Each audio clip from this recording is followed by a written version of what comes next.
Assalamu alaikum students. Today is my second lecture of unit number 6, work and energy. Today I will explain you the potential energy. Potential energy is basically the energy possessed by a body due to its position. मतलब किसी भी body के अंदर काम करने की सलाहियत उसकी पोजीशन की वजह से होगी, उसे हम कहेंगे that is the potential energy. ठीक है, तो इसमें आप देखें कि जो पोटेंशियल एनर्जी है इसमें बेसिकली ये है कि कोई अगर बॉडी, जरूरी नहीं है कि मूव कर रहा हो, अगर वो रेस्ट पोजीशन में हो तो भी उसमें काम करने की सलाहियत होती है। जैसे अगर एक एप्पल है, ठीक है, अगर वो दरख्त से टूटता गिरता है जमीन की तरफ, it also has the ability to do work, तो उसमें भी काम करने की सलाहियत होती है, मतलब उसमें पोटेंशियल एनर्जी होती है। ठीक है ना। इसी तरह जो है कुछ और एग्जांपल इसने जो है इस आर्टिकल में बताई हैं। जैसे अगर stored water possesses potential energy due to its height, मतलब कि अगर कुछ हाइट के ऊपर अगर पानी जो है वो स्टोर किया हुआ है, it also has the energy that is the potential energy. It also has the ability to do work but due to its position, मतलब अब वो अगर किसी हाइट के ऊपर स्टोर है तो उसमें भी काम करने की सलाहियत है। मतलब आप उसमें क्या है, पोटेंशियल एनर्जी है। एक हैमर है, जैसे कि फिगर में बताया उसने, अगर एक हैमर है उसको आप रेज करते हैं टू सम हाइट, कुछ हाइट तक आप उसको ऊपर की तरफ लेके जाते हैं और फिर जब आप उसको वापस लेके आएंगे तो it also has the ability to do work. अब उसमें जो मतलब कि जो एनर्जी होगी that will be potential energy, और ये जो एनर्जी होगी that will be due to its height. So its energy, its potential energy is also known as gravitational potential energy. इसके अलावा सेकंड एग्जांपल जो बी में 6.5 की बी में जो उसने एग्जांपल एक बो एंड एरो जो है उसकी जो एग्जांपल दी है, मतलब एक स्ट्रेच बो जो है उसमें भी जो है एबिलिटी होती है काम करने की। ठीक है, तो उसमें जो है एनर्जी होगी, जो पोटेंशियल एनर्जी होगी that will be in the form of elastic potential energy. ठीक है, तो जो हैमर है इसमें भी पोटेंशियल एनर्जी है, लेकिन इसकी एनर्जी को हम स्पेसिफाई कर सकते हैं that is the gravitational potential energy. और जो बो है जब हम उसको स्ट्रेच करते हैं तो मींस के द बो है इलास्टिक पोटेंशियल एनर्जी। ठीक है, अब जो नेक्स्ट है, अब हमने जो इक्वेशन है उसकी डेरिवेशन करनी है। तो let a body of mass m be raise through a height h। एक बॉडी है उसको हमने कुछ हाइट पे जो है वो लेके गए हैं। ठीक है, तो जब हम उसको कुछ हाइट पे लेके गए हैं तो हमें क्या करना पड़ा है, कोई काम करना पड़ा है उसके ऊपर। ठीक है, तो जो उसकी पोटेंशियल एनर्जी होगी वो उस काम के इक्वल होगी जो हमने उसके ऊपर की है। Let a body of mass m be raised up through height h from the ground, the body will require potential energy equal to the work done. जैसे मैंने कहा कि जो उसने जो काम किया गया है उसके ऊपर पोटेंशियल एनर्जी उस काम के इक्वल है। ठीक है, जो उस बॉडी के ऊपर किया गया to lift it to a height h। ठीक है, तो पोटेंशियल एनर्जी जो है वो किसके इक्वल होगी, that will be the work done. ये जो है वो वर्क डन है, और वर्क जो है उसकी जो इक्वेशन होती है W is equal to F H होती है। ठीक है, W is equal to F H, लेकिन क्योंकि ये हाइट है तो डिस्टेंस जो है वो परपेंडिकुलर डिस्टेंस है, हाइट की फॉर्म में है, तो वर्क जो है ना उसको हम लिखेंगे F मल्टीप्लाई बाई एच। ठीक है, अब हम लिखेंगे F मल्टीप्लाई बाई एच, और जो फोर्स होती है वो हमेशा उतनी ही अप्लाई करते हैं जितना किसी बॉडी का वेट हो। तो हम इस इक्वेशन को F मल्टीप्लाई बाई एच को हम W मल्टीप्लाई बाई एच भी लिख सकते हैं। और W जैसा कि पता है आपको वेट है, और वेट जो है वो mg के इक्वल होता है, ये हम पहले ही डिस्कस कर चुके हैं। तो पोटेंशियल एनर्जी जो होगी वो that will be equal to mgh। ठीक है, मतलब जो पोटेंशियल एनर्जी है वो WH के इक्वल है, और W किसके इक्वल है, mg के। तो आपके पास पोटेंशियल एनर्जी की इक्वेशन आ जाएगी, potential energy is equal to mgh।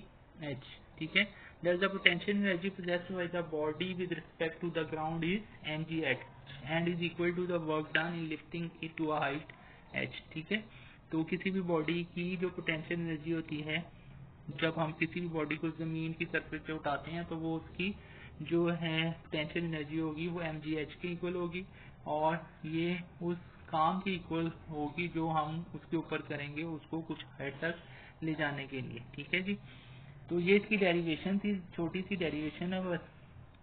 Potential energy is equal to mgh कैसे आपने प्रूव करना है, आप आसानी से मेरे ख्याल से आप कर सकते हैं। ठीक है, इसके बाद एग्जांपल है 6.3 जो कि स्मार्ट सिलेबस का हिस्सा है। बॉडी ऑफ मैथ 50 kg, एक बॉडी है उसका मैथ जो है वो 50 kg है, उसको जो है raise to height of 3 metre, उसको 3 मीटर की हाइट तक लेके गए हैं।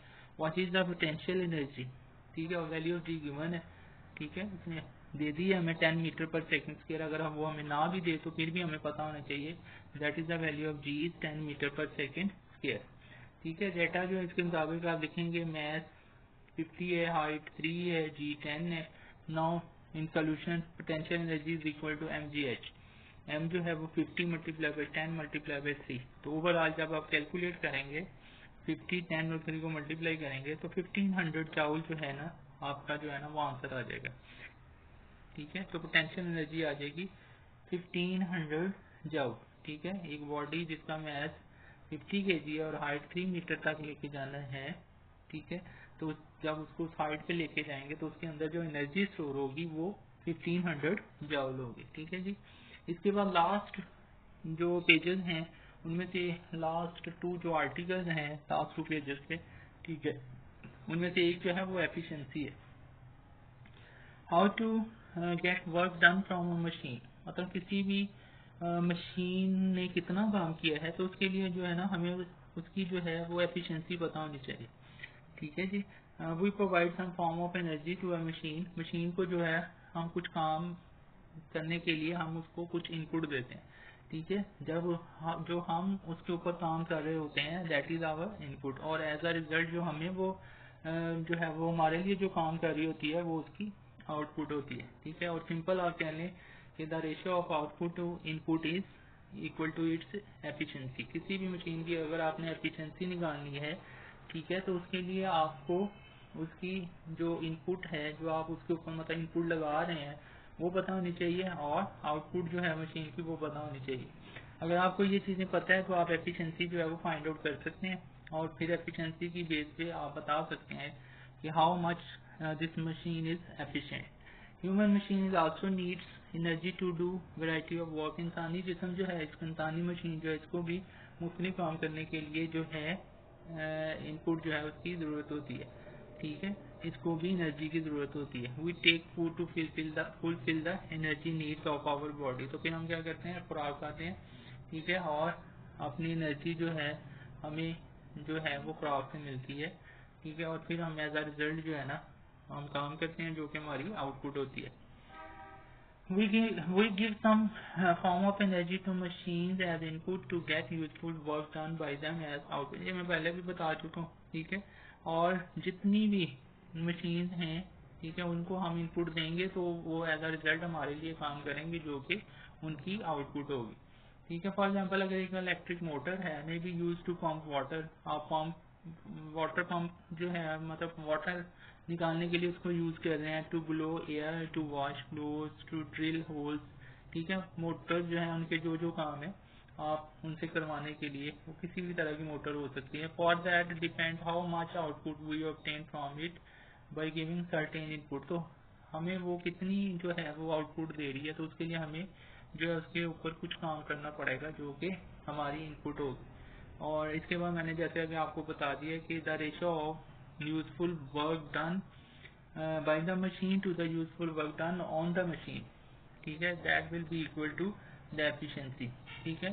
एफिशिएंसी की वैसे सिंपल डेफिनेशन तो यही बनती है आउटपुट ओवर इनपुट, ठीक है, लेकिन क्या है इन्होंने नई डेफिनेशन बड़ी करके डेफिनेशन लिख दी है। Efficiency of a system is the ratio of required form of energy obtain from a system as output. मतलब कि आउटपुट की डेफिनेशन को ही वो एफिशिएंसी में उसने लिख दिया है। जैसे लिखा है उसने कि एफिशिएंसी ऑफ अ सिस्टम क्या होती है, is the ratio of required form of energy obtain from a system as output to the total energy given to it as input, ठीक है। तो ये एफिशिएंसी की डेफिनेशन है, थोड़ी टफ है लेकिन आपको या तो मतलब जैसे जरूर करनी पड़ेगी, ठीक है, और हो भी जाएगी, इतना कोई मसला नहीं है, ठीक है जी। इसके बाद जो है इसके फार्मूला है जी, डज एफिशिएंसी हमेशा किसकी इक्वल होगी, required form of output over total input energy. और एफिशिएंसी याद रखें हमेशा परसेंटेज में निकालते हैं, that is required form of output to over total input energy multiply by 100। तो परसेंटेज में एफिशिएंसी निकालते हैं, ठीक है। उसके बाद लास्ट पैराग्राफ में उसने बताया कि what is an ideal system, कि एक आइडियल सिस्टम क्या होता है। आइडियल सिस्टम वो होता है कि जितनी आप उसको इनपुट दो और उतनी ही वो आपको जो है वो आउटपुट दे, ठीक है। लेकिन ऐसा पॉसिबल नहीं, मतलब 100% जिसकी एफिशिएंसी होगी ना, ठीक है, that will B an ideal system. लेकिन ऐसा पॉसिबल नहीं है।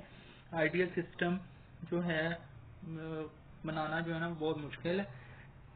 इसकी बेसिक वजह यही है कि जो आउटपुट होती है, ठीक है, किसी भी मशीन की, तो उसमें से ज़्यादातर मशीन की जो आउटपुट है वो फ्रिक्शन की फॉर्म में, फ्रिक्शन की वजह से जो है ना वो ज़ाया हो जाती है काफ़ी ज़्यादा आउटपुट। और फ्रिक्शन जो है और that cause heat and noise, जो कि हीट और नॉइज की वजह बनता है, ठीक है, इस जो कि हमारी रिक्वायरमेंट नहीं होती।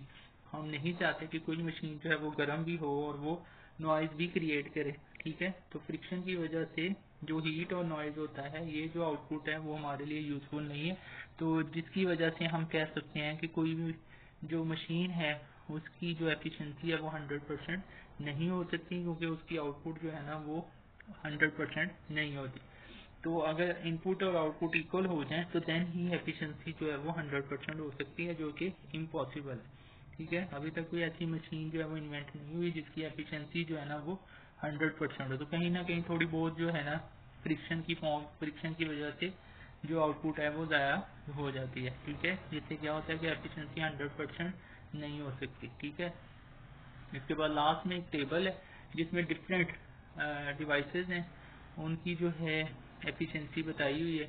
जैसे सबसे पहले जो कॉलम में लिखा हुआ है एनर्जी इनपुट, वो है 100 जूल और डिवाइस का नाम है इलेक्ट्रिक लैंप, ठीक है। और यूजफुल वर्क 5 जूल काम करता है बस हमारे लिए, और परसेंटेज एफिशिएंसी है 5%। इसी तरह पेट्रोल इंजन है, इलेक्ट्रिक मोटर है, इलेक्ट्रिक फैन है और सोलर सेल है। किसी की भी जो है वो 100% एफिशिएंसी नहीं है, कोई भी आइडियल मशीन नहीं है। लेकिन इलेक्ट्रिक मोटर जो है वो काफ़ी हद तक एफिशिएंट है, 80% उसकी एफिशिएंसी है। तो ये हमारा आज का लेक्चर था जी, ठीक है जी। ओके जी, ख्याल रखें अपना, अल्लाह हाफिज़।